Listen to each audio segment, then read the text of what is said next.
start. Initially, I want to thank everyone that's come down here tonight, made the time to come down and attend our meeting. I have to go through your obligatory health and safety, so I know there's not a lot of you here, but I don't want to sound like a flight attendant, but the exits are that way. That way in the corner where you came in, there's another one over here, and they're all unlocked, so in the case of the event that a fire alarm does go off, then the assembly point is outside. Just for awareness, we're actually filming this evening. It's not to film any of the people, any of you, it's just purely to capture the ideas and for us for future reference. So that will only be focused on here on the table. So the format really we want to go through is to give you a bit of an introduction about Dunstable Independence, who we are, what we're standing for, and then we'll go through and each of us will give us an individual introduction for ourselves and what we're involved in and what we're passionate about, and we'll just go through the general questions and answers that we, I know a lot of you have got a lot of issues like we have that we live in the area as well, so we want to discuss. So this is what this evening is all about really, it's listening to you and taking on board what you have to say. That's what we're mainly interested in. So that will be the general format. An introduction to Dunstable Independence. So we're a group. What do we stand for? Well, a brief introduction is that we've got John and Kenton over here, who's our current councillors in the East Ward. And obviously they've got experience from staying on the council for the last 4 years. So they've got all of the experience of attending the council meetings, and they can probably answer any questions that were more difficult that we can't answer, because obviously we're not serving council at the moment. So they're here to support us. Basically, the Dunstable Independence is formed as a group. As I say, John and Kenton ran together and were elected 4 years ago. And then we've got together as a whole group, and you've probably seen a lot of these leaflets have all come through your letterboxes, but you've also got one on your seat. So if you look on the back, you can see we've got all the wards covered in Dunstable. So this year we really have got a very good chance. We've got all 8 bed seats covered. At least 14 of the independent candidates are standing for Dunstable Town Centre, Dunstable Town Council, I should say. So, this time we really have got a very good chance, if we all do get elected in our wards, taking overall control with the council and getting a lot of the things that you want to do done properly. So we're all standing together because we want to make something good for our community. We don't want to serve a political party, that's the main thing. We don't serve any political party. We want to put you first, not the political parties, that's the whole difference, and that's the big difference of where we are in that standpoint. We want to put you first, that's the difference. And joining forces between us helps us to share the talent and resources and costs, because unlike the political parties that get everything paid for, everything we do, including the hire, the soil, the leaflets, etc., are an expense, so we have to pay for everything ourselves. So that's the reason why we're all clubbing together to do a joint initiative like we are. So that's a general introduction for what we actually stand for, what we're actually here for. So a little bit about us each individually. I'll sort of kick off. Basically, I've lived in the ward for 14 years. I'm passionate about Dunstable and making the best for our town. I personally believe that councillors should serve the electorate that has voted them in, not a political party. And I think that's what a lot of people that I've been talking to and have done a lot of canvassing over the last few days, and people are telling me. So we do believe that's a very important standpoint there. I want to see change, to have a town we want and we can all be proud of, and I think that everyone's on the same page regarding that. As I say, it's about listening to you and to give you a voice, and that's what we really want to do, because a lot of councillors are elected as part of political parties, and they obviously have constraints with their own party politics, and we're completely unshackled from that. So whatever you want or how you want your town to be, we can't make ultimate promises, but obviously we'll promise to do the best we can for you. So that's how we stand apart from the rest. I want to see change, to have a town we can all be proud of. As I say, if we do get elected, then we intend these meetings to be a regular thing, so not just for the election time at the moment. So, you know, we do need to listen and learn, and as we do things, get feedback from you of how we're doing, and take on more ideas. So that's the way we collectively want to do that, and I'm sure you appreciate not all parties are like that. So we are really quite unique in wanting to actually reach out to you and listen to you in that way. I want a town that really works and a community that collaborates together in achieving the common goal. I think if we all work together like that, I think that we get successes. And I think that's the way we need to do. I'm well aware of a lot of the issues that go on, and I'm sure one of the biggest things that I've come across at the moment is potholes and the state of the roads and goodness knows what else. But obviously that's only my opinion. It's going to be across to you to tell us what your big issues are. I'm also well aware of the SEND children and the problems that they're having to go through at the moment. They face a massive issue, and I did have an email from one of our lecturers who's local to me, and her email actually made me very emotional because what she's going through with her children, and having to put some of these disadvantaged kids who've got issues into taxi cabs to drive God knows how many miles to go to other schools and things like that when we can't support them in our own area. It's a bit of a shameful situation, to be honest with you. So, you know, I'm well aware of those issues. I want to see better play facilities distributed across all areas to give children a better chance. I know there's a lot of money is centric to penetrate, and there's a lot being done down there for children. But I want that to be spread across all areas of Dunstable. I mean, one example is where I live in Mentmore. We've got Mentmore Recreation Ground. It's a massive area, and the old playground area had a lot more equipment than the new playground area. Yes, it's better and it's more modern, but it needs to be much more age specific and have a lot more there for other people to use. And we don't think that, you know, children should have to go into town to use all those facilities. It should be on local people's doorsteps. So I'm sure there's other parks and other places around which are just the same. So we want to get it spread across. So, you know, children have got a better chance for them to have fun local to them, and also better access for disabled children so they can feel fully included. You know, access for gates, ramps and things like that. Because again, Mentmore has got 4 or 5 steps to climb up, and I've seen so many children, physically handicapped children, having to literally go up the steps and struggle with their carers, and there's so much more that can be done with it. It's simple to put in an extra gate or something there to make people's lives a lot better. If elected, I'm sure we will try as hard as we can to get the big issues you want sorted and resolved. You know, I know that a lot of apathy comes in at this time with the voting process and things, and people say, well, we're just saying things for the sake of it. But we really do want to reach out and be different and mean what we say. And you can hold us account to that. You know, if we get elected, we will be trying as best as to say as we can. On a personal level, I've been actively involved with various community projects in the past year, including helping to plant over 600 new trees in Mentmore, and the Tiny Forest project and hedgerows there as well. And you know, that Tiny Forest is really a great area to get your kids involved in. I don't know if you've ever been down there, but if you have a look at the notice board. They are looking for volunteers to look after the area as well. But it's a whole environment for nature as well, and they're really interested in children being involved in it, and the insects, wildlife, blah blah blah. So they can do the projects and watch it grow and watch the trees grow. So it's more than just tree planting and watching the plants grow over there. I'm also currently in consultation with Dunstable Town Council regarding the erection of a new, more robust, fit-for-purpose boundary fence.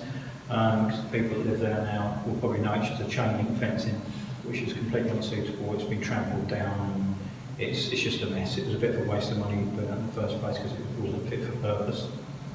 And general clearance of the rubbish and undergrowth near the entrance to the Mentmore Recreation Ground, just to make it a bit more better for people. Because weeds and rubbish and nettles growing there, which isn't very inviting to little kids to get stung as soon as they walk up the steps and things like that. But it is a great area. If we can improve it, then, you know, the young children, the next generation involved with all these projects is our future really. So we need to invest in that.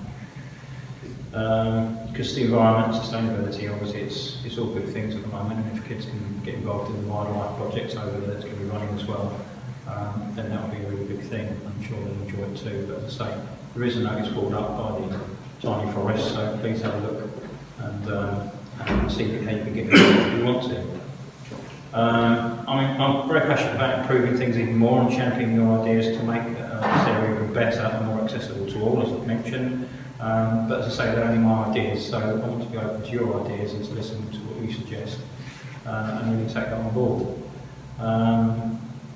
So please allow me to do so by voting for me to serve you in both the Town of Dunstable and Central Bed Selections Councils on the 4th of May.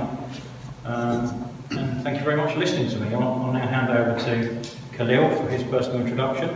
Hi, I'm Khaleel. Thanks, Richard. I'm just going to leave it on a personal level. I decided to go for CB's Essential Beneficial Council because I have 4 kids, and I think we need to focus more on the kids instead of wasting the resources which is granted to us from the council. To add to what Richard said regarding the parks, I think we can have more structured facilities which the kids can rely on in those areas.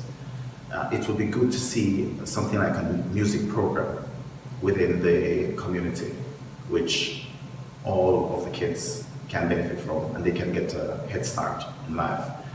I'm mainly interested in giving guidance to the younger generation as well, where they have the opportunity to focus and know what's the next step, where to go, what to do, instead of loitering on the road and getting themselves in trouble. My eldest is 17, my youngest is 9 months, and I have 2 boys between. They're 12 and 9. For the opportunities which I try to give to them, I would like to see it be granted to everyone in the community, because me by myself or my family by myself is not a community.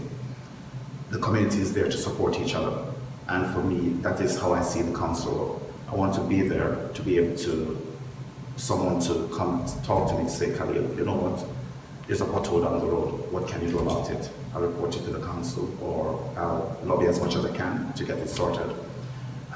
The facilities are not being utilized properly, or the resources which are there, they're not up to standard, they're subpar.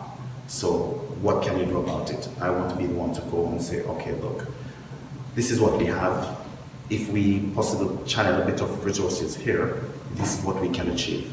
And in the future, I believe it will be much more beneficial towards the community as a whole than what is currently happening now. Because I've seen, well, the park which I spoke about, again, there's much more that can be done, and the facilities can be better arranged. I do not go to the gym, but I love running now and then. And some of the areas, they can be resurfaced to give it a better look. The dog bins, we can have more dog bins in those areas. It would be nice to have a little track and field team within the area. For me, that's a part of my main focus, but I'm vying for the opportunity to get in, that I can actually listen to you and bring forth what you put towards me and what I can give the community as well. I won't take much more of your time. I'll hand over to Neal. My name is Neal Reynolds. I started off my life in London, Portobello Road, number 404. Moved to Watford when I was 7, and I went to school there, grew up in Watford, and I left Watford when I was 30, and I'm 78 and still here. Great town, nice place, and there's a lot of people from Watford over here that I've run into. I was electrician by trade. My last job was manager of the local shopping centre, or mismanagement, which was the way you look at it. For a while I was a governor on Glenwood School, And between 2011 and 2015, I was an independent councillor on Dunstable Town Council. I wasn't going to bother anymore because I thought we were getting on a bit. But then these two come along, and I saw the difference that two independents can make by determination and bringing ideas forward, and I was impressed. And when it comes to this election, I decided to stand with it as an independent because with what they've achieved on their own, if we can get enough of us in the council, I think we can really get things moving. But another thing that John said was keen on, I actually contacted the town clerk about why we had an increase of 11.1% increase in the Dunstable Town Council rates. The answer I got back, which I can understand, was that they got to make a possible allowance of 8% for pay rise for the staff, which I don't think any of us will disagree with. As for me as a pensioner, I've had a 10% increase. And the other one, which I know John and Kendall are very passionate on, was the increase in the energy price they put up. It's gone up astronomical. And I know you two have been pushing for energy saving issues on there. Now, and I think you've done very well, but you need more of us. And if you can put us in there as independent, I can guarantee you that we will all work together. Although we're individuals, and we're all, none of us politically minded, we are a group of individuals that are like-minded. Don't get me wrong, we disagree with each other on things, we argue. But that's what democracy is about. And that, I believe, is what gives us the strength. Because when the political parties, and I noticed it when I was a councillor before, if there was a big issue coming up, they would have a meeting whereby the leader would tell them how to vote, and they did. And it used to be myself, another independent councillor, and a Labour councillor, Roger Petworth, who was good. And we would get our vote in. We can get enough in there. And I say, I'm inspired by these two, what they've done. And I thought, well, if those two could do it, just been on their own. And that's why I decided to stand again. I was going to go for Central Bedfordshire Council, but I feel at 78, I don't think I'd have the energy to do it. But now Town Council, I'm fully fit enough to do it. And that's the reason I'm standing. And that's why we're asking for your vote. The only thing we can promise you is we will try. Because when I was walking around in delivering leaflets, I got talking to quite a few people. And I know I was actually shown by one gentleman the state of the roads.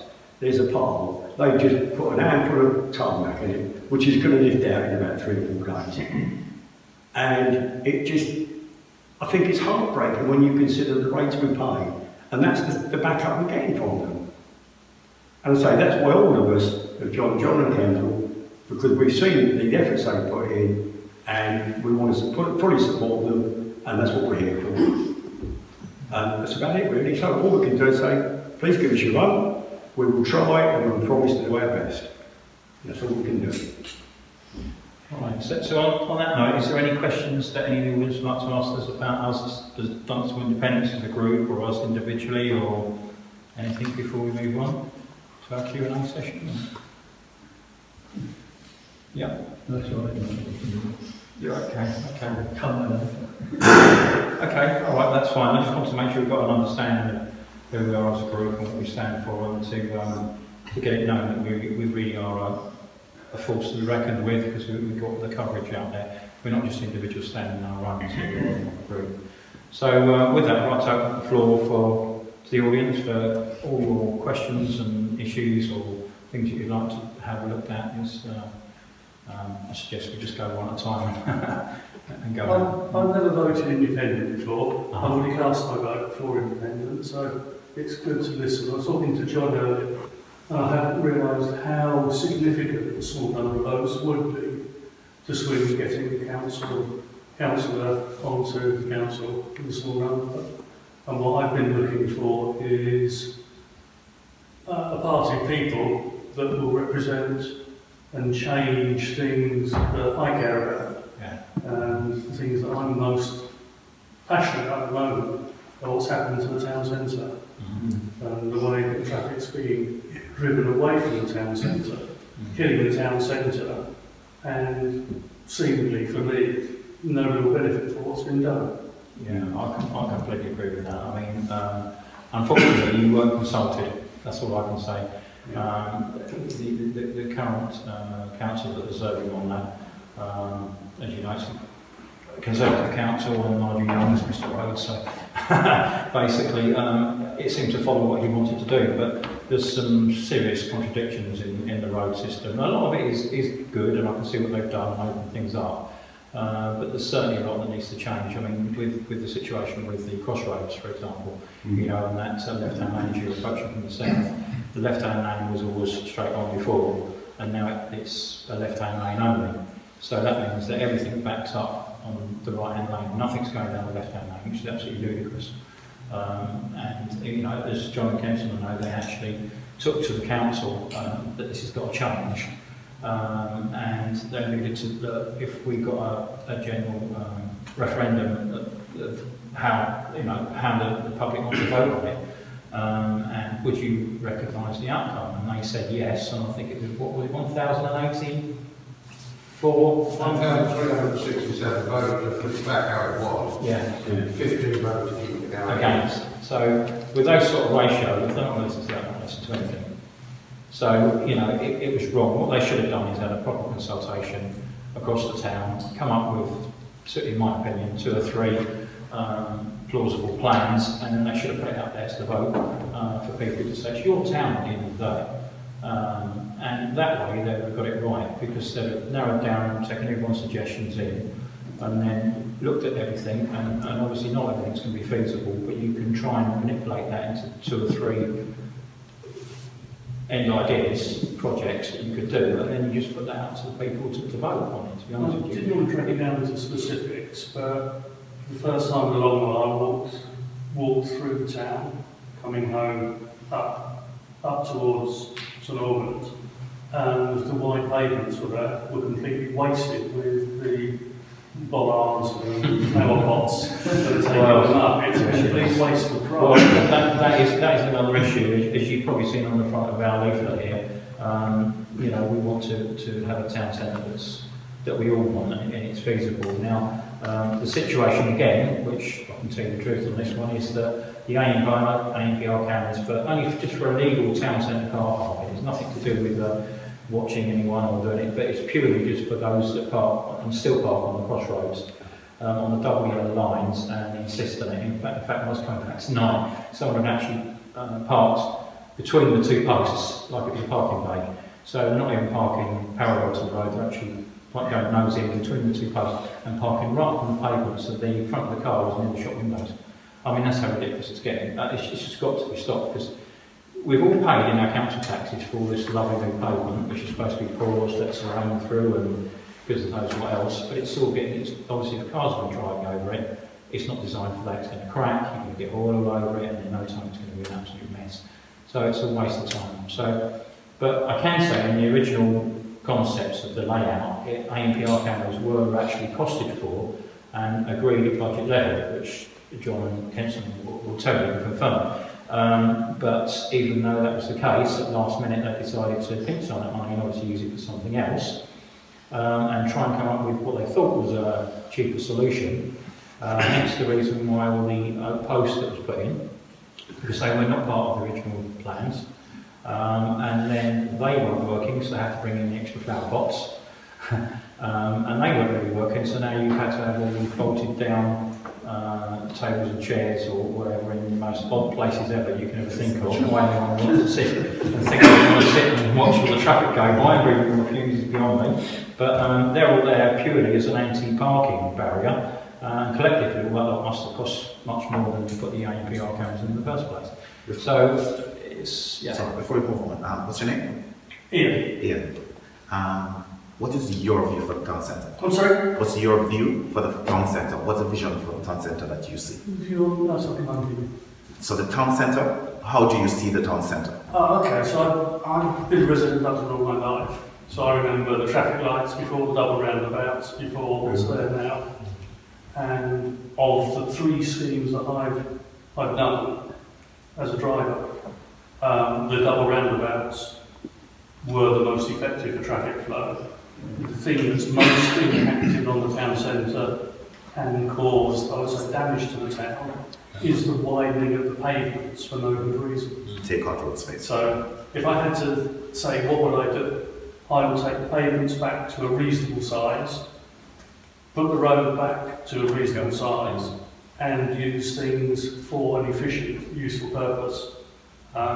And what is now traffic light controlled town centre crossroads, put it back to one of its original uses with either roundabouts or sensibly managed traffic lights, or hold the traffic outside of the town in some way.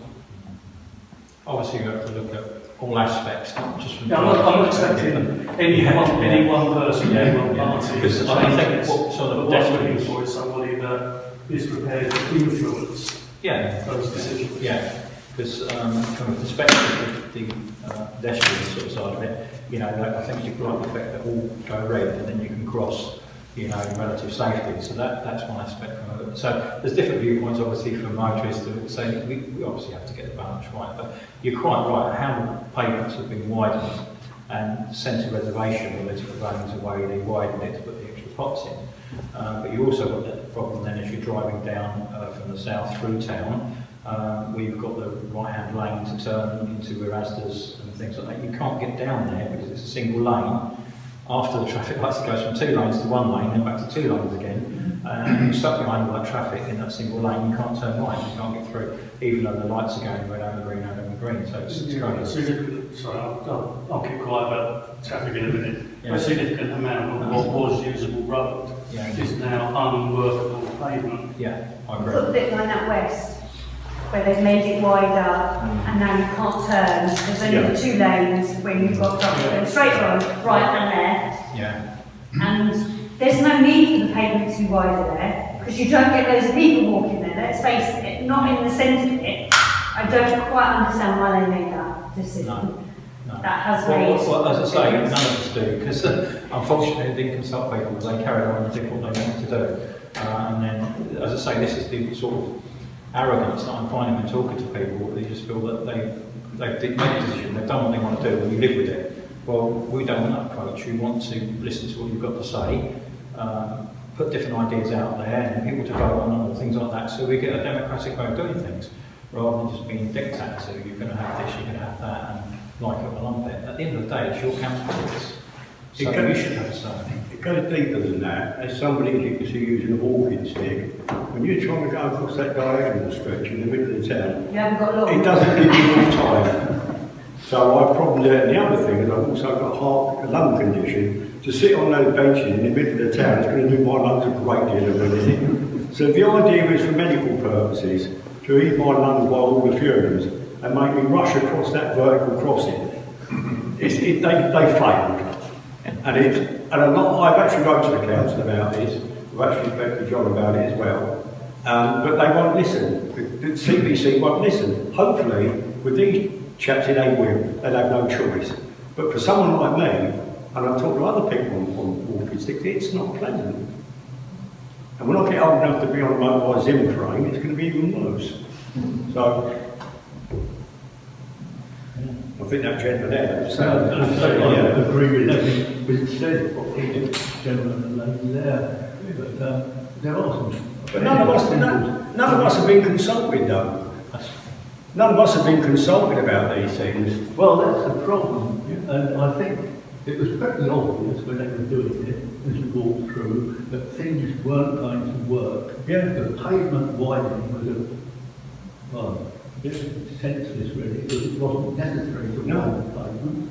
As a lady, I think here said, the southbound traffic should need 3 lanes in the pavement. Yeah. To have a straight ahead lane and a right turn lane in the same lane is madness. Yeah, it is. Traffic then can't get across the junction without imposing on the left turn lane. And things like that. Yeah. Bus lane could have been taken a little bit further back to allow more traffic to get into the inside lane and turn there. The same applies, I think, at the Church Street junction, by Asda, Aldi, whatever. You can't get into the left turn lane because of traffic that's trying to go straight on the zero cross, because the road is too narrow there. It's, well, the emergency vehicles can't get through in any direction. That's a good point. Well, it just goes on. I think it was summed up really in a radio programme that was, broadcast from Dunstable a few years ago, and it was said this was built on its junction of two Roman roads, Liverpool Street and Watling Street. He said hundreds of years that was never a problem until some idiot put traffic lights in. And I think that very true. well. As I say, hopefully, This gentleman said the roundabout worked extremely well. Oh, what's the one roundabout? And I think the other time I said absolutely perfection when they were constructing or doing some work there was an oil drum put in the middle of the road. And the traffic flowed through brilliantly, unimpeded, worked a treat. And I think that the roundabout is perhaps the best option. But it does need pavements taken back to the original form to allow the two lanes of traffic from all four streets really. Absolutely. But it's traffic queuing in a single lane to go straight on, turn left or turn right is madness. Yeah, completely agree. And I don't know if you remember all of the shared space that was around the bit from Asda's to the college when all that came in and there was no road markings and it was actually chaos. That was all designed by the same man, believe it or not. Yeah, to stop all the traffic to allow pedestrians to cross in any direction seems to work quite well. And I reckon, on average, it's saying about 30 seconds of crossing the road from front. But that's the only thing that works. Yeah, I don't think timing something is like that actually is changing, but certain things, looking at traffic, narrowing the pavements will achieve that. They were quite adequate in the past. They've been very adequate when it was a thriving town centre with lots of shops open. There was no problems then with the weather when many more people were shopping in Dunstable. Haven't got a market of any sense now. That was not Wednesday and Friday. What's happened? A market town without a decent market. You know, got that Labour dozen and sort of Labour do. Yeah, well, as you've probably seen from the front of our leaflet here, you know, the town centre and the roads is a big thing we want to look at. But also, you know, the traffic and environment. As you know, we've got Junction 11A being built at great expense, and all the link roads through. But all the HGVs are still using 11, believe it or not, a lot of the time, and that means that a lot of HGVs are still coming down the road. Kent is particularly affected by that, and where he lives, it's senseless because you've got a solution there. It's 11A, and it's been built at millions of pounds of cost from central government. That's all great, but the solutions are there, it's not being used. So you just need weight restrictions put down the Luton Road, and you need to force all the haulage companies and all their sat navs to be reprogrammed to use 11A and force them to and that would take a lot of the HGVs, a lot of the pollution and everything out of our town and chaos. Because it's coming right by 11, right by a major hospital, which is probably the least place you want any pollution as well. The other thing they do is they come through town still. It's deep trucks. But with extra weight restrictions, maybe we'll get them not to come through town. And that will improve the air quality. Even up as far as this far from the centre, you'll still see a significant increase in all the people on High Street South and High Street North will also go an immediate increase. And this was all declared as an air quality management area, an official air quality management area, and has been since 2005. But it hasn't been checked since 2005. And that's what Richard's saying, as a team, we're all individuals, as you said, we disagree with each other sometimes, but we can understand your concerns and take it in the direction you want it taken as a group. If I can just say something there, Richard.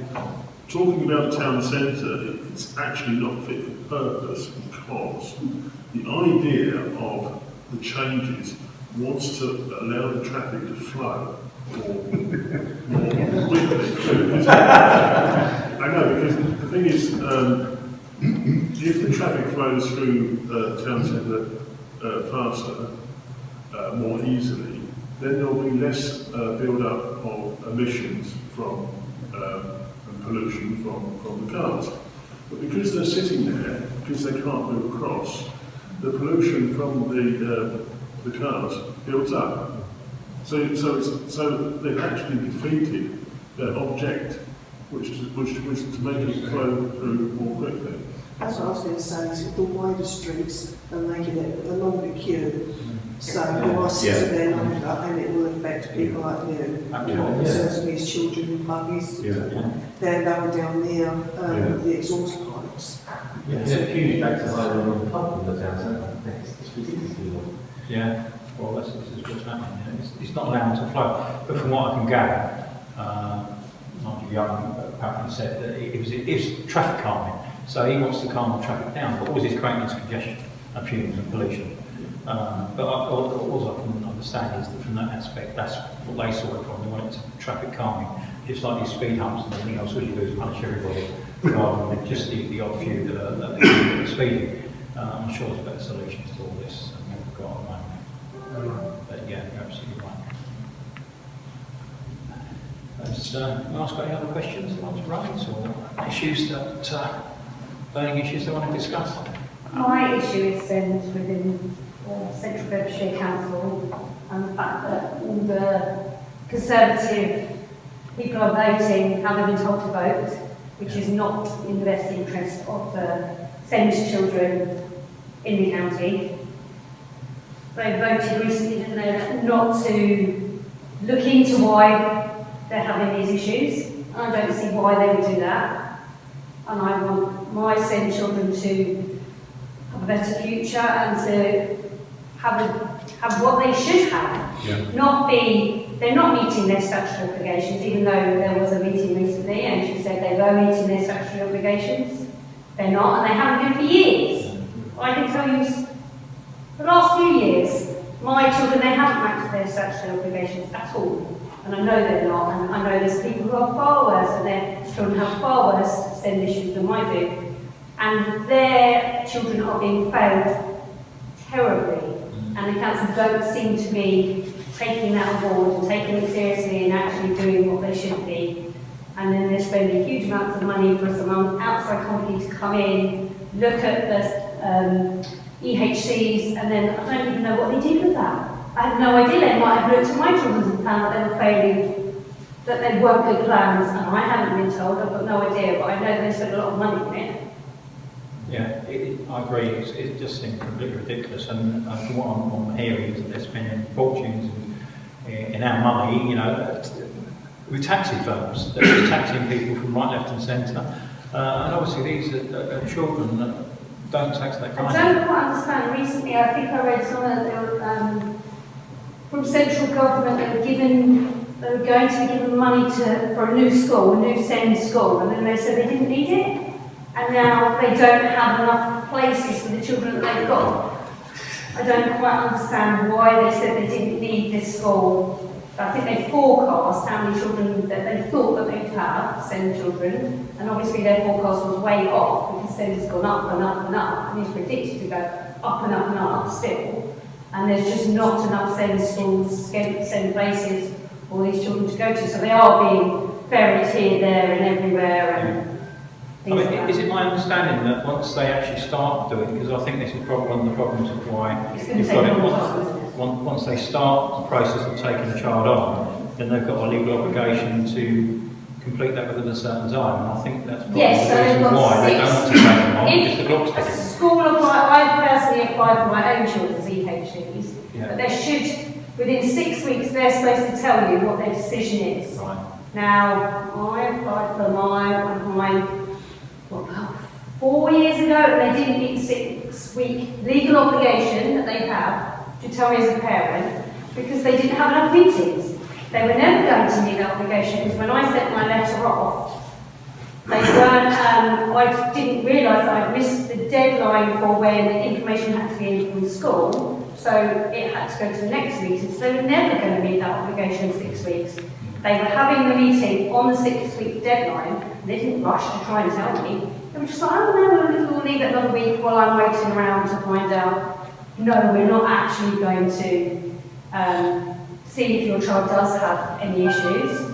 And then I had to take it to mediation. And then from mediation, they then came in and did their assessments and said, no, we're not going to give her a plan until I take it to tribunal. And then they go, okay, we'll take it to court until all the paperwork has to be in, and then they say, oh, actually, maybe we won't give this a try. Okay, we will give her a plan. And then, from there, even then, we've still had issues, you know, with them not doing decent plans, and me having to chase them up, and, you know. I'm so sorry to hear. And it's, what you've had to go and through. I have, to be fair, I have an easier time than a lot of parents. There are a lot of horror stories from other parents who don't, you know, and I work in a school, and I know how hard it is. And I know for a fact that Central Bedfordshire produced a document that they give to schools saying children need to be this far behind to get an EHC. To get an EHC needs assessment. No, they don't. The legal framework says they may have SEND, they may need support. It doesn't say they have to be so many years behind. You know, but sorry, that's I think how probably. So, Kensington Gurney, my wife is a SEND educator for very small children. There's a lot of SEND children. To me, she explained it to me, her brother has Angelman syndrome, so he's 34, doesn't have any words yet. You know, it's very severe. We know. SEND in CBC at the moment has one word to describe it in the terms of Ofsted. Disgraceful. Yes. My brother has campaigned quite vociferously on his Facebook page about this. We are very aware, and I think all these guys and all the new independents are very aware of the SEND situation. There's a school in Ridgeway Drive, which used to be not a mainstream, but a proper SEND school. It was rented out to a church group. Because that way the CBC makes some money. So we don't have to build one. The church group wants to leave because it's dwindling congregation no longer supports it.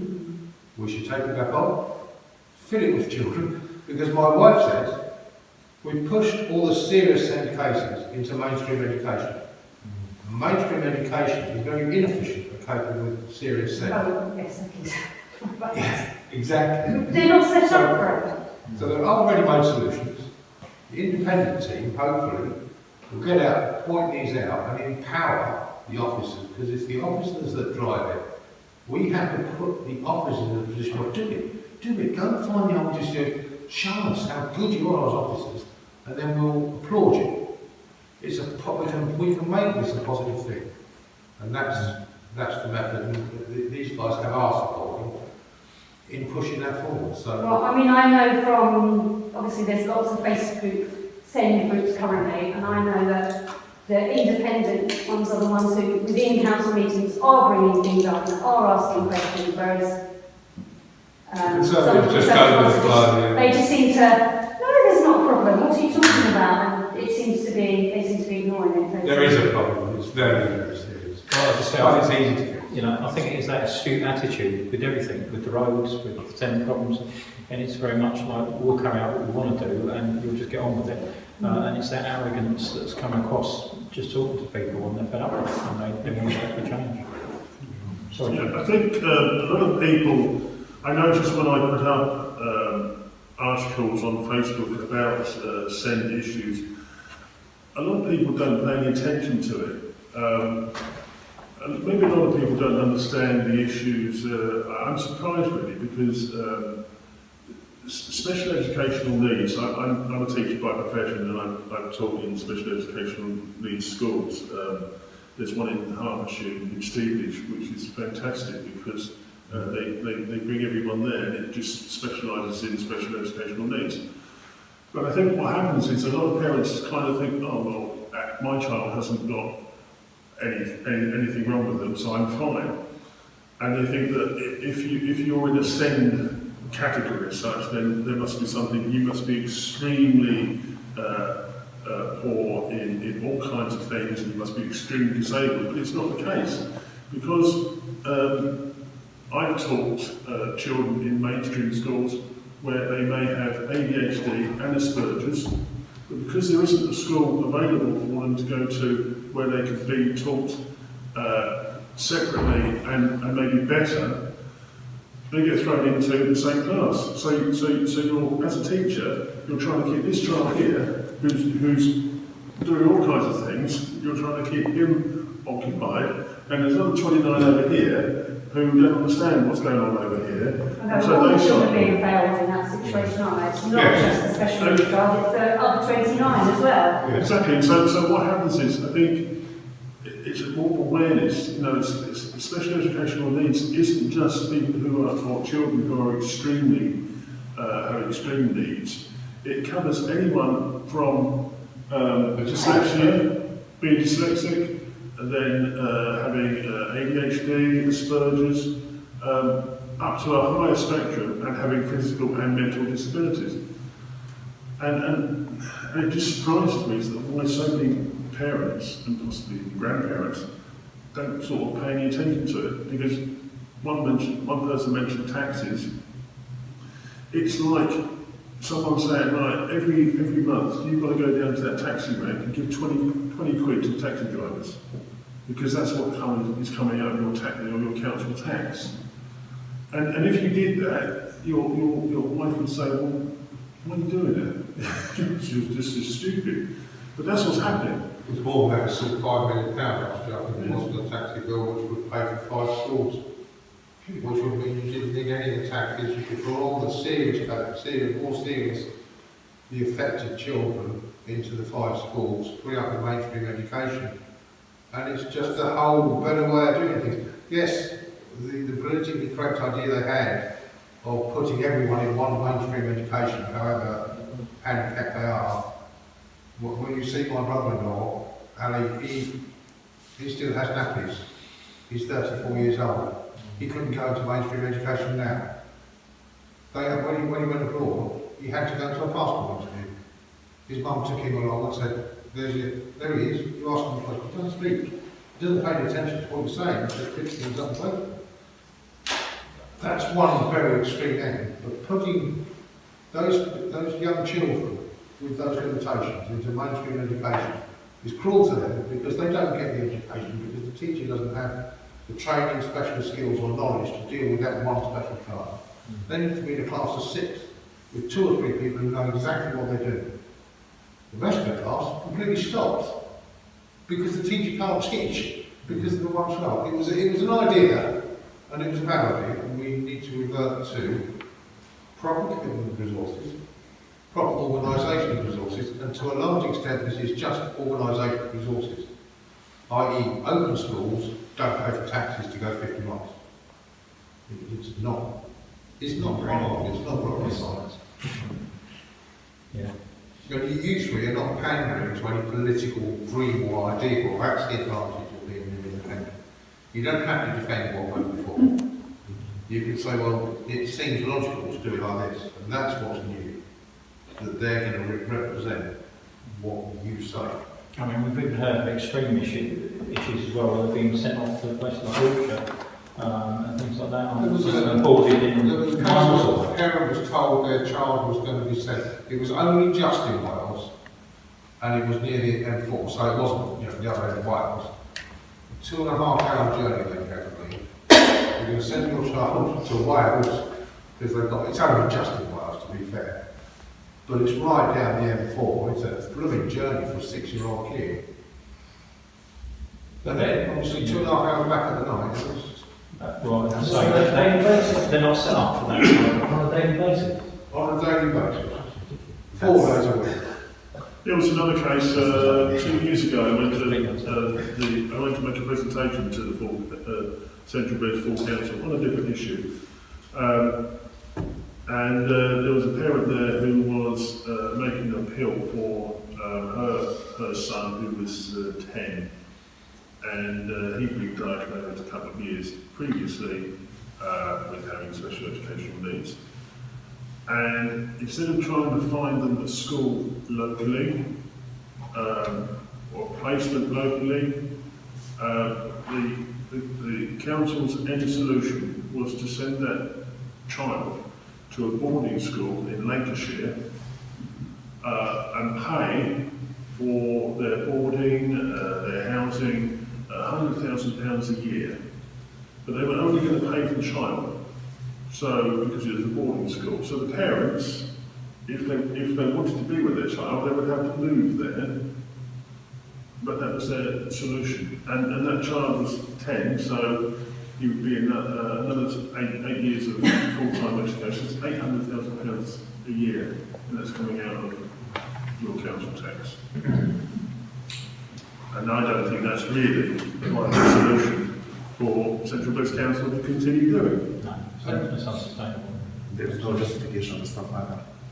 But it's not fair on the kids, that's the main thing, that are the least capable of going to put up with that, and that's just completely unfair.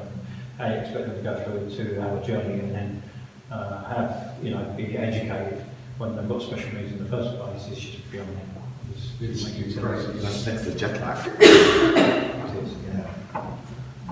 That covers on, actually, leads on to your scrutinising all spending, which is a good idea to prevent things like that, or find a better solution, more local solution for the children and the parents. So, what kind of things were you thinking to scrutinise spending? Well, the way we see it is that we would treat it like your own money. So basically, we don't want to, you use it efficiently, and you don't waste it on like vanity projects. Like See if it's necessary. Yeah, it's like I've just explained. I mean, in the central town centre, where you've got a solution there, and all of a sudden they decide to put benches and oak posts and goodness knows what. It's just vanity projects to try and stop the cars parking, and it's still not working. So the end solution would have been better in the first place if they'd put it in. Same time and money. One that's dear to my heart is the potholes. So you come and you throw it, rubber in it, and you pay the company exuberant amount of money to deal with it, and you walk away. By the time you reach to the end of the street, you have to come back and you do it again. And you do that for 10, 15 times instead of fixing it, giving a permanent fix, which you would have saved money along the way. That's, Yeah, I mean, that's the problem. The biggest thing is potholes, because they really have messed up. I mean, if you look around, it's just, they're not potholes, they're craters now. And if you go down Kirby Road, well, that's not a pothole, it actually resembles the surface of the moon. I mean, it's broken up so much that all the stones is picked up on people's wheels, and it's higher than the curb. So it's like a gravel beach. So that it is completely resurfacing. But the problem is that, the current Conservatives have put it all out to a private company on a 0-hour contract. And of course they just don't care. And I've been to at least 3 different people who are out canvassing and spoken to the residents, and they've literally collared over me and said, look, I've been watching this through my window for how it was repaired. And obviously what they should do is to cut it back to a good area, clean out all the rubble from the pothole. They should, put the tarmac in, compact it all down, and then they should put a proper seal around to make sure the water doesn't get down and expand again and lift it all. Well, I mean, at least 3 people have actually shown me, and they've taken that out and shown me what they feel. And they said it was actually there 2 minutes, they just got a glove full of tarmac, chucked it in, and stamped on it, and just drove off. And me and him have literally just picked it up like that, and it's stone, it's not even compact. So it's a complete waste of yours and my money, on taxpayers' money.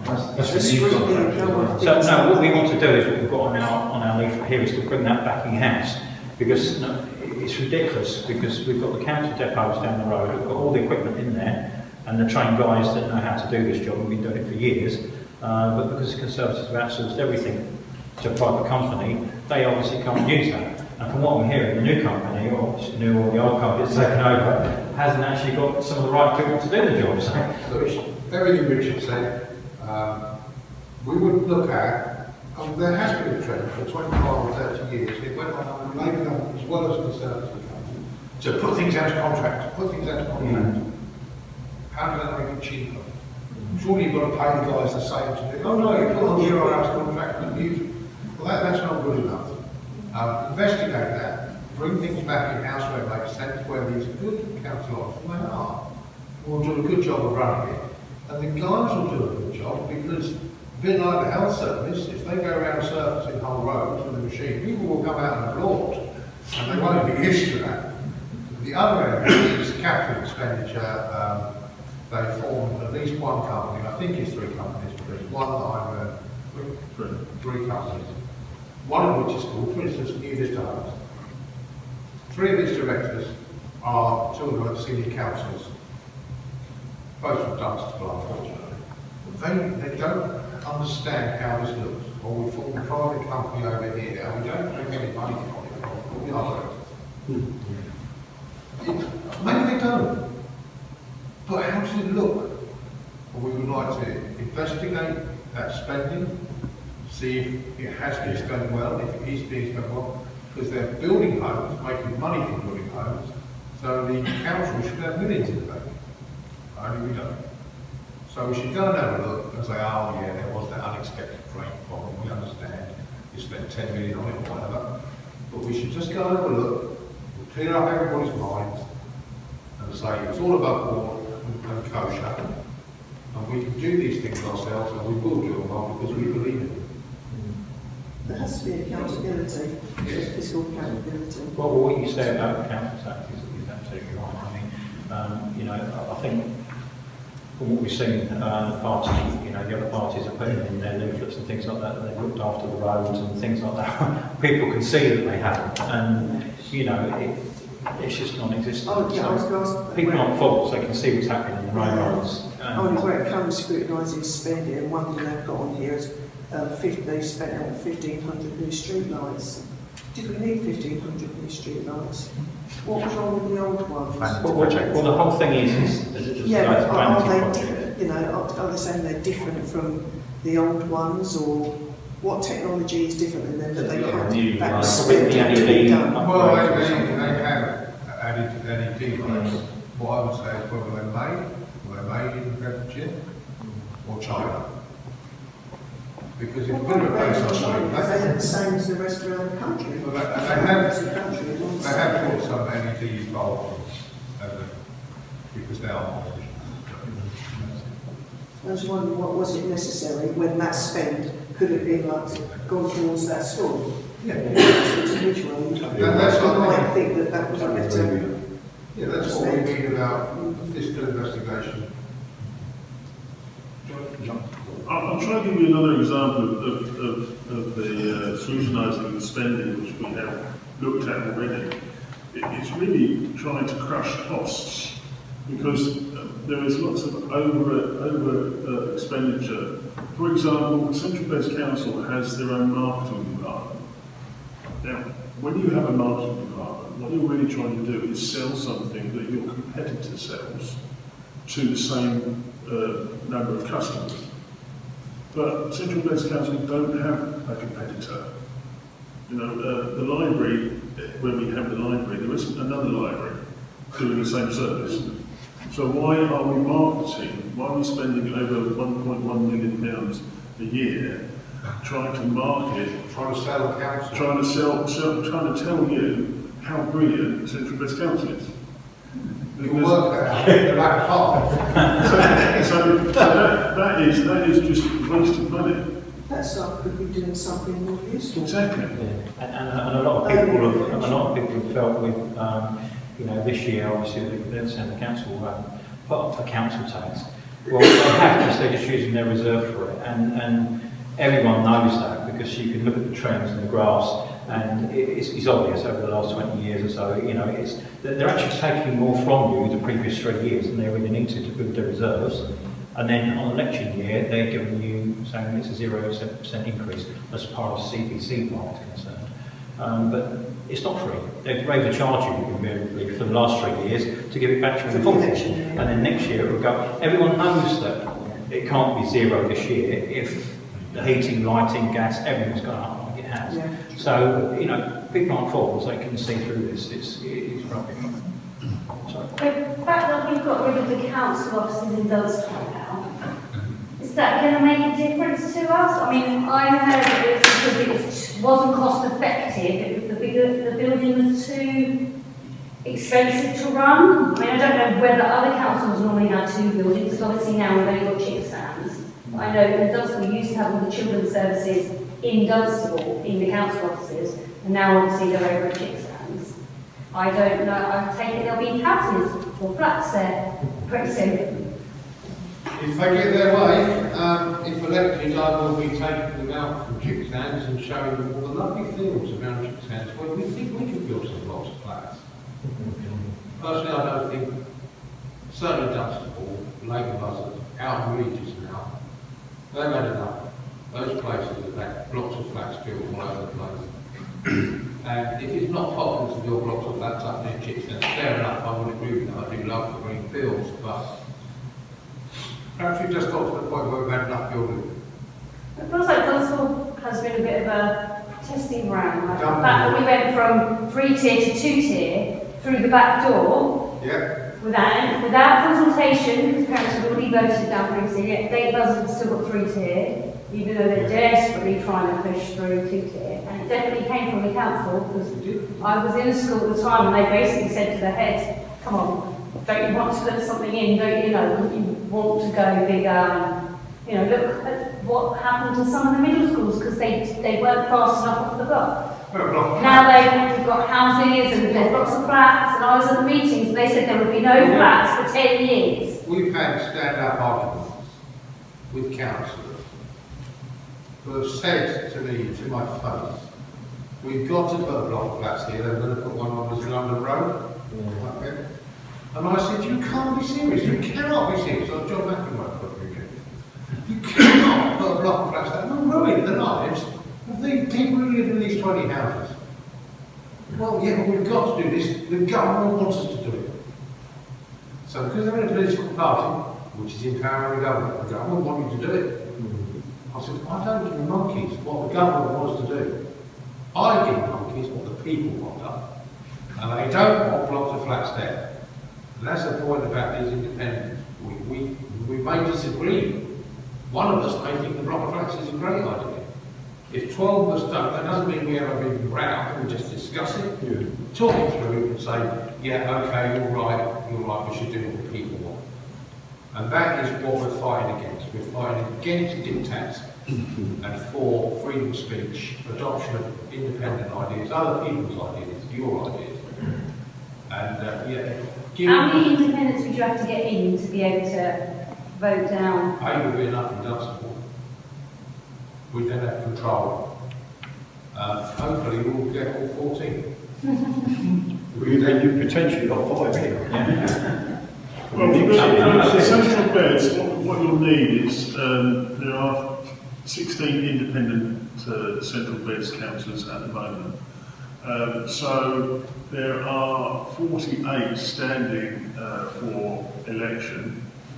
You'd only actually need 2/3 of those to be elected in order to get a majority of independent candidates running Central West Council. So if we in Dunstable were to get, say, 6 of our independents elected to Central West Councils, 6 out of 8, combined with all the others in Houghton Village, St Buzzard, all the villages, Biggleswade, Sandy and so on, we could quite easily get a majority.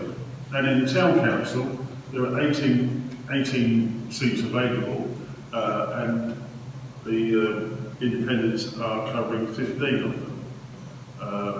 The Conservatives and the Labour Party could only actually get 16 of their supporters or members to stand. They couldn't even fill all 18 seats. Because this that's happening here is happening all across the country. You know, we're hoping the politics changes from this bigoted, belittling, talk down to you approach to a bottom-up approach of people leading the way, feeding it through. We believe that will result in a better outcome for everyone. Well, it will. This is not the LinkedIn, there will be other independent candidates throughout the CPC. I'd like to say a bit with this lady also communicating about scrutinising spending. I mean, I know we've all had to do it with the increase in electricity, shut lights off when we don't need them. So why can't, and I know you can about the subject, I mean, when the town clerk wrote back to me, their electric bill, I've got, I think it's something from 50,000 to 200,000. Now, I know you've been able to go about, shut these lights off, they're not doing use. On the time. It's not just those. How many office blocks just go home, just leave it all turned on? You must turn everything off and power down everything. They're only sort of trickle charges, small electricity, sort of leaving it on. But when there's a lot of employees and a lot of computers, all left But you have to do it at home, so it can be done by the council as well. I do it at work as well. I make sure that my colleagues turn it off. If you can get enough of us independents to get voted, we can back John and Ken up on this and then force it through. Well, we'll be backing you up more than they'll be bored of you You guys, the us old guys, we'll be back, you know, we'll be back in school. Did you say that's young? But what you said about the old town council building, we, as a town council, I think will be fighting for it to be an open public space used for training of trainers, of SEND educators and things like that. Because they've got rid of a lot of the stuff within there. Schools have come in and taken it. I've been said, here, what do you want? Schools have come in and taken all the stuff. We will fight it, but if we can get a good number elected, we can get a better communication than we've had between the town council and CBC. And that has been disappointing. Not particularly to me and John, but our Conservative colleagues on the town council have moaned at us about it, how their own people don't bring back any information. We had it. And that lack of information is very frustrating for our colleagues on the town council, because they're like, we have what's called twin hatters, members of both councils. So the twin hatters, obviously being on the other council, you'd expect to come back and say, well, they decided this and they decided that. And they come back and they say, no, there's nothing to report. And it's been so disappointing. So we're hoping to get 6, even all 8 would be great. We'll go marching up to them and say, what about this? What about that? What about this? Bring it back to Dunstable. This is what they're thinking. And then Dunstable will say no. Or yes. You know. But the communication has been poor. And that building is in danger, just saying they will want block flats because they're CBC. And we'll be fighting it as a town council. Hopefully we'll be fighting it as CBC councillors as well. Because I don't think it's the stronger we are as a group, then the more opposition we can put against.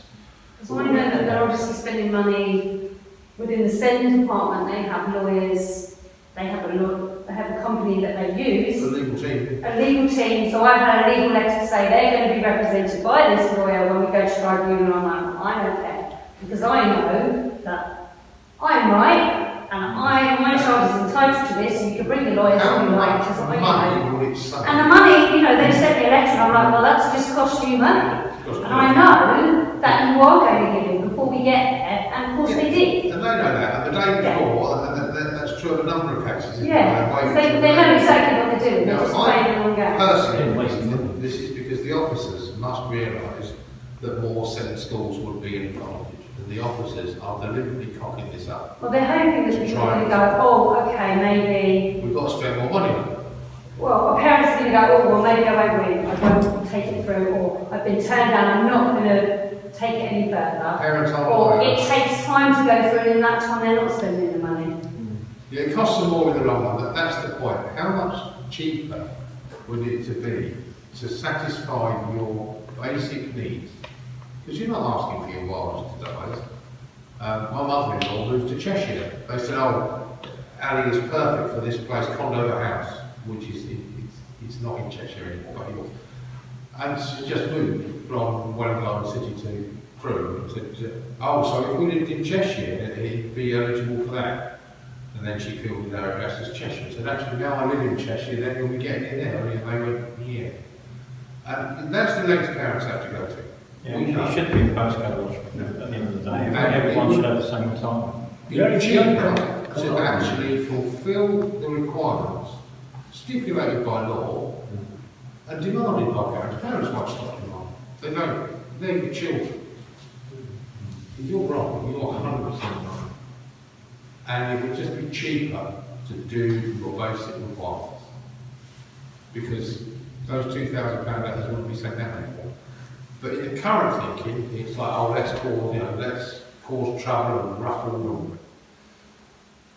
I just asked, just out of interest, do CBC have their own in-house lawyers, or do they outsource that as well to deal with They have some legal qualifications Sorry? within their team. They have some legally qualified people, but they won't be practising as lawyers or solicitors as widely employed by the council. So they'll outsource that? They will outsource all legal activities. To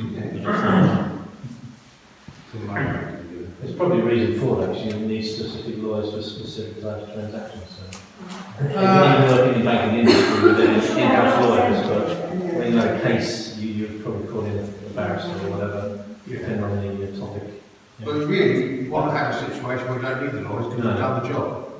Yeah. But going back to your previous thing about the council tax, I think it was Independence. I think Adam Cerny said that they put an alternative budget that actually said that it was £1 million less, or they're given £1 million more to put on roads and things like that, and they've actually given 1% reduction in council tax. Yeah. So, and that was rejected because obviously the Conservatives have got the overall majority at the moment. So there you go. So if they can afford to do that, then where is all this money going? And as I say, it's your money. Yeah, but this brings us two things. Number one, I think what's happened Saturday night, I get disgusted. I never knew this was going on, I've got to be honest with you. Because I thought children were their first priority. No. No, but seriously. Yeah, it's the future. Council Gurney said about, he used to be a teacher. I think the two were trying, it would be cheaper if they had the schools here. And what kept saying, well, you just say that, but if you had the schools here, you wouldn't have all these taxes running around. But people don't appreciate how specialist they care is. Sure, a lot of kids with autism, minor things, can go into mainstream education. We had Dave Edge at school. Dave Edge was severely disabled, but would fight anyone. Mind you, all we had to do was push him to win. But Pete Trussell, severe polio victim, he still came to our mainstream school. You can have kids in mainstream education with SEND, but the severe cases, like my brother-in-law, you can't communicate. What's the point of sending him to listen to John teaching when you don't listen to John? That's what people don't appreciate. SEND education, beyond a certain point, you can't push those children into mainstream education. It's not efficient. It spends a lot more money than it would save by educating them properly. Yeah, moving on to other topics, I mean, as you see from our leaflet, one thing we do want to do is bring back town centre car parking, for free town centre car parking. As we stated there, if they can afford to use their reserves to subsidise the council tax this year to have a 0% increase, they can afford to have free town centre car parking. That's obviously a big benefit for everyone, but not only that, it draws footfall into town. If the businesses succeed more than the town succeeds, we all succeed. So, that's got a big advantage, and I can't imagine from what their costs to actually collect and what they're actually making from it at the moment it's got to be negligible. So why they wouldn't just do that is beyond me. It's the same thing. If we can encourage firms like Waitrose, M&S back into the town, proper shops, let's just say proper shops, you all know what it is, because of free parking. The income into the town will be far greater than we would have raised by charging for empty car parks, because no one wants to go to town, because there's no decent shopping. It's almost self-defeating the way they're doing it at the moment, and I totally agree with you. Let's just be brave as a council, step forward, get involved in shops, dream about what could be. And I know it's a dream, but if you don't try and achieve, you won't. Absolutely. And I think that's a good point because, we're not just fly at the moment sort of people. John and Kent have actually put together, plans, and we've got like a 3-year or a 5-year plan ahead. And like we say about redeveloping and bringing in the other big boys, so to speak, as far as the shops are concerned and things like that. But obviously everything has to be staged. We're in a real situation at the moment. Obviously people who have, growing concerns that are most important, critical to them, they're the ones we want to address obviously first. And then we've got to be, recovering in a staged way. We can't still be in 6 months. So expectations have to be set as well. He's very much manage expectations. But we have got a plan for that. It's not like dreams as well. Yeah. Dreams are high. I think some of what's happening with the town centre, there's a lot that you read on Facebook about people if they put the wrong number in for parking or it doesn't take it right or that they get fines or whatever. So personally, I just don't know, I'd sooner go somewhere else because I won't play that game. Just in case you do make a mistake, because then they'll be hot on your tail to give you a fine. We're at the centre of a fairly wealthy area. People, Bray, Hillsborough, Newton Reach, they all drive over here and will do if the parking's free. But they won't do if the parking's paid for. As you say, they won't take a risk, they'll just go to Milton Keynes or North London, it's so much easier. And another big thing is obviously glass collected with your orange bins recycling. You know, it seems to be like we're the only one of a few councils that don't actually do it. You know, it seems to be crazy why you've got to go to a recycling. But there isn't a reason for that. Sainsbury's and some other places They've got rid of them 20 years ago and said, oh, we'll collect the glass. And when it went, I had arguments again with Conservative councillors. I said, yes, but it's not about the public are wrong because they've done it. It happened during COVID because people didn't eat a lot of bottles. It was like, okay. So Sainsbury's said, we're not doing this. We're not going out tearing up this 2 times a day. We'll just do it because it's not our responsibility. And the council was saying, well, it's the public's fault. It's the public. And I said, but hang on, isn't there a contract between the public and the council that we can take rubbish on? It isn't actually the town council, it's secrecy, but the contract is that we, the council, take the rubbish away and the glass is part of the rubbish. And they just couldn't see it. They were like, no, it's the public, of course, this by dumping all this rubbish. Yeah, we spoke to that point. They were like, it's like floating. The glass banks are full. What do the public do? They've got 20 bottles, they've done it. Deflection. And it's that lack of responsibility from councillors in the councillors' minds where they couldn't see that it may not be them that caused the problem, but it's their responsibility to clear it up. We've got to be more responsible as councillors. It has actually been budgeted for in the alternative independent Central Beds Council budget. Because obviously if you crush costs, if you save on the marketing which you don't need, then you can quite easily afford to go around and collect all the glass. And on the fly tipping thing, would it be easier to go down to, I'm going to be rude here, but it's just why I think it might be happening. It might be happening to Parsons and tell all the gypsies, if you've got any rubbish you need to get rid of, don't take it up the country lane, just bring it to the tidy tip. Because from a council's point of view, which is cheaper? Letting them chuck it in the skip at the tidy tip, or going out and finding out where it's been dumped. And it's not just, there are ordinary people that go fly tipping. But if we just said, look, don't worry about the fact you've got a van. Bring your van with your rubbish, and we'll take it to the tidy tip. Because that's where it goes anyway, when they have to send people out to pick it up from up the country lane. It's just far more expensive to go and collect it piecemeal from around the county than it would be. Now, that's a proposal. I would put that to the people and say, what do you think? Do you think we should we aggressively attack fly tipping like that? Or should we keep charging people £12 or something for a licence? I did get an answer out of CBC on this, and I was fairly happy with it. It just, they don't see it why not. When I was in Limited Luton, 2 years back, it was, Luton Council did go through a phase of actually having 3 large rubbish collection because, as you say, it saved them going away down to the bench and picking out of the ditch. You know, you just bring up a fridge to go or a mattress to go, and then they'd be picked up by a special truck coming around and picking up large items. And if you still did that, make the fine a bit bigger because they're absolutely It intensifies it. Yeah. Absolutely. You can try and fight it through fine, but I mean, a lot of people You probably need to impose the fines because they're rubbish to pick up. Yeah, of course, if you find who it is, the yeah. guys that are bad. And, I'm conscious that sometimes ticking on. Is there anyone that really wants to add any other issues that they want to raise? I did want to Have their ask, voice actually, heard?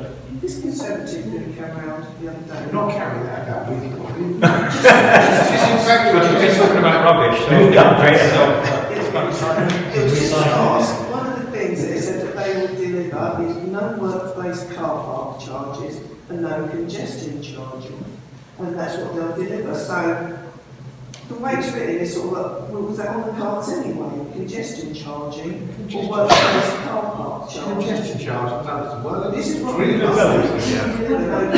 So are they saying that it was on the cards then? Or Well, who knows? All I can say is or what's parking happened. charges to go to work? Yeah. People. Yeah, but that was going to be a government issue.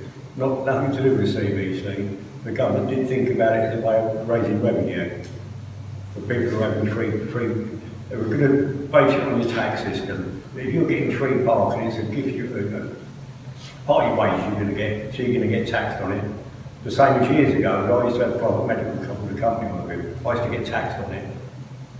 And they've been on about doing that about 15 years ago. And it's just the tools are putting that in there to make out they're doing you a favour. So you're saying total load of rubbish. So you don't think It's also making memories. or someone to go to No, they work? can't. I don't see anything to do with it. so they proposed something and took it away for you to. That's it. Well, basically, it's making false promises. So, where have we seen that before? I don't think it's the same on that one. When I worked in St Augustine, there's a Sainsbury's there, and the company I worked with, the company says the council, no, they're not charging us to sort of go to work. And then I think Sainsbury's, they put a time limit on their car parking. So councils will probably try it on if they get pushed from somewhere else. And The only this- thing I will this- say about parking is that when you're talking about the car park in the town, is the quadrant car park is not owned by the council. It's owned by National Car Parks. And they're quite vicious. So that's why it's empty then, I won't go. Yeah, they're quite vicious.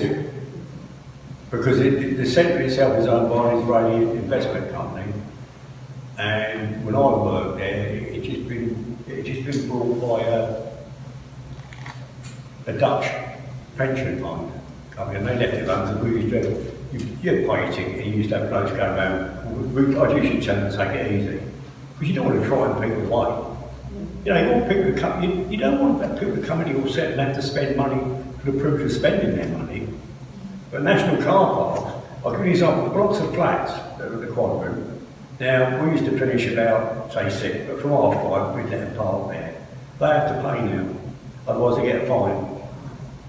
But I mean, you know, that is, yeah, it's true. I mean, Wilkinson money is obviously council money, which, you know, they can make that free quite quickly. Yeah. The NCP one is under a lease. I don't know how long that term that lease is, but there's always options, you know, of the council buying that back out, or with NCP or whatever. So nothing's set in stone, but there are options that could be looked at in the future.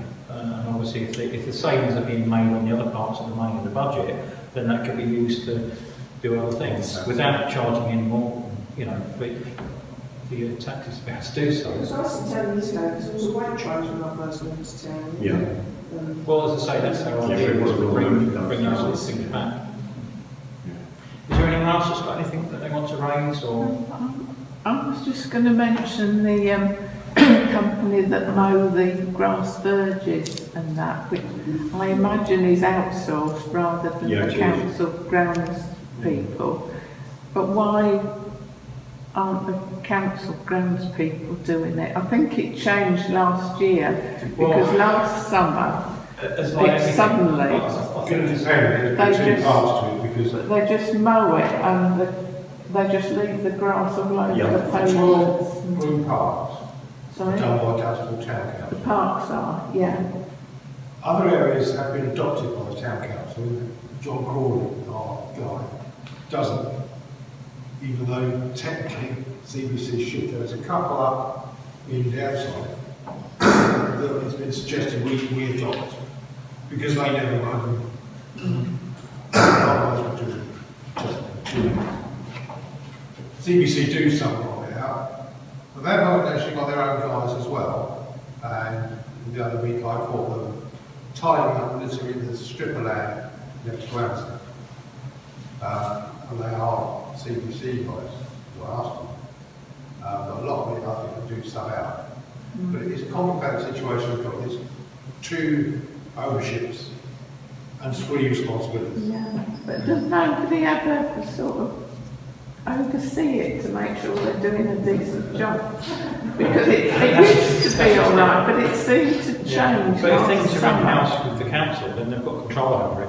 As soon as you start outsourcing something, then the quality control or whatever, you're relying on that third party making sure you do those checks, and you've got no guarantees. It was awful last summer. As I say, it seemed to change during the summer, because it used to be year okay. on year. It will just depend how many people they've got. I've been on about this over the last 4 years, contacting the waste services manager at Central West Council. He does. I mentioned this, I live near Catherine Drive. Near Catherine Drive there's a central reservation with trees and grass down the middle. And I noticed that what was happening is they were cutting the grass, but there was litter on the grass already, like plastic bottles and things like that. So they cut the grass and then you'd have a shredded plastic bottle. So I contacted them and said, couldn't you send the people who pick up the litter around like the day before they're scheduled to mow the grass? And they said, oh yeah, I suppose we could. That's a good idea. And then within 2 months they started doing that. And I thought, well, you know, I've just come along as a new councillor thinking, why can't I do that? And often it does seem that there is a disconnection. And it's because these guys are in Chick Sands and the contractor is from anywhere, and you've got one contractor doing one thing, one contractor, well, it's actually Central Bed's employees who do the litter picking, but you've got a contractor cutting the grass, so it's just not coordinated. No. Okay. Coordination would be a good call. I think we're going to have to sort of sum up, you know, things, but a reiteration to everyone that, you know, things won't change unless you vote for change, and hopefully we've really come across to you tonight and appealed to you to see that we are a fresh approach and we're trying to do things differently. We've put our leaflet out, we really want to listen to people. This is the whole reason why we've done this meeting tonight, is because really, you know, we want to invest in you, we want to listen to you. So if we have spread a good word tonight, then, you know, please, you know, you've got obviously these leaflets, but you know, spread the word to everybody, and hopefully we can instigate that change. As I said, we've got on our leaflets here, you know, we're visible to everybody. We've got our website on here. We've got all of our individual email addresses on the back. So, you know, we're not hiding from things like other people might be doing. You know, you can mail us directly and you will get a response from us. We won't ignore you. And, you know, all I can say is that, you know, we really do care about you and what you want to say and listen to you. We all live here in Dunstable, and so we go through the same things as you do. So if you really want to vote for change, you know, as I say, we will promise to give our level best to try and deliver what you want out of your town and your council. In addition, sorry, Richard, in addition to what Richard was saying, meetings like these I think are very important as well. How often would you guys appreciate we have gatherings like this? Quarterly? Annually? I would say quarterly. Quarterly. Yeah, Well, it's agreed. nice to have a regular forum, but you need the attendance to make it worthwhile. Well, You need to. Well, we've got 4,000 postcards out regarding this meeting this evening, but it's not a lot of people that promised that they're going to come and did come along. But at the end of the day, we can only do, you know, hand on heart, we can say we tried our level best. We tramped the streets and we delivered over 4,000 postcards. That's when we get elected. Yeah. Well, yeah. Love your enthusiasm. So to be fair, some people might have already made their minds up. Yeah, absolutely. I know my daughter, she's already said you knocked on the door, you said you want to sort out potholes, that's important to her, she's voted. Yeah, well, we're trying to appeal. I think, you know, in all due fairness, it's something that appeals to everybody in here. But this is only the things that we've been asked, the big things that we've been asked to look at. This is not in an exhaustive list. We've got loads of things, and we want to throw, you know, the situation open to you all the time. So we're getting feedback and understanding. So this is just a start point. It's just to instigate conversation and you know, Yeah, to get people talking. We've been doing this for 4 years, but we only did it in our ward, East Country. I think one a month distributed around all of Dunstable, so your ward will have one quarter of the farm. We have to accept that most people don't come to these because they don't think they can make any difference. And it's only by doing what these guys are doing, sitting there and listening, that we can generate that belief that, oh, I'm going to that meeting because I can say stuff. And I think wait 2 or 3 years, keep working on it, it will be up and we'll get Absolutely, there. but you know, just out canvassing and talking to people, they've said, look, I can't attend the meeting because I'm working and this, that, and the other, but I'm going to vote for you. Just really literally appreciate what you're doing for us and giving us the opportunity to have a voice. And to me, that's fantastic. So, you know, we really do appreciate you coming on this evening, and as I say, we will try our level best if we get elected. And please spread the word, friends, family, social media, whatever. And you know, we will honestly try and get as much done as we can for you. So thanks for attending tonight. Good night, and may the 4th be with you.